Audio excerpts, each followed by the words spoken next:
ರಾಯಬಾಗ್ ಅನ್ನೋದು ಇತಿಹಾಸದಲ್ಲಿ ದಾಖಲಾದಂಥ ವಿಷಯ. ಅಂದ್ರೆ ಇದರ ಅರ್ಥ ಇಷ್ಟ, ಇಲ್ಲೇ ಹೇಗಾದರೂ ಇನ್ನೂ ಪ್ರಬಲರಾಗ್ತಾಯಿದ್ರು. ಒಂದು ವೇಳೆ ಸಿದ್ದರಾಮಯ್ಯ ಮುಂದುವರೆದಿದ್ರೆ ಅದೇನೋ ಆಯಿತು ಅವ್ರ ಮಧ್ಯದಲ್ಲೇ ಅದು ಇವತ್ತು ಈಗಾಗಲೇ ಎಲ್ಲರೂ ಡಿಸ್ಕಷನ್ ಮಾಡುವಂಥ ವಿಷಯ.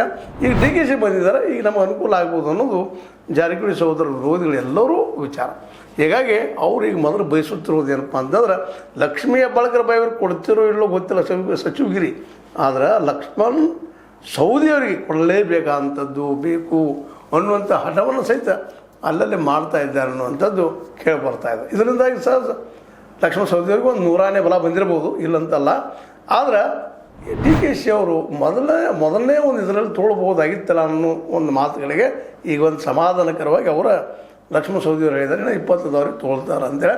ಮತ್ತು ಆರಂಭದಲ್ಲೆಲ್ಲ ಹಿರಿಯರನ್ನು ತೆಗೆದುಕೊಂಡಾರ. ಅದರಲ್ಲೇ ನಾವು ಸ್ಪಷ್ಟವಾಗಿ ಕಾಣ್ತಾ ಇದ್ದೀವಿ ಏನಂತಂದ್ರೆ ಇನ್ನೊಂದು ಗಮನಿಸಬೇಕಾದ್ರೆ ಸೂಕ್ಷ್ಮವಾಗಿ ಆ್ಯಕ್ಚುಲಿ ಸತೀಶ್ ಅವರ ಶಕ್ತಿ ಯಾರ ಅಂದರೆ ಸಿದ್ದರಾಮಯ್ಯ.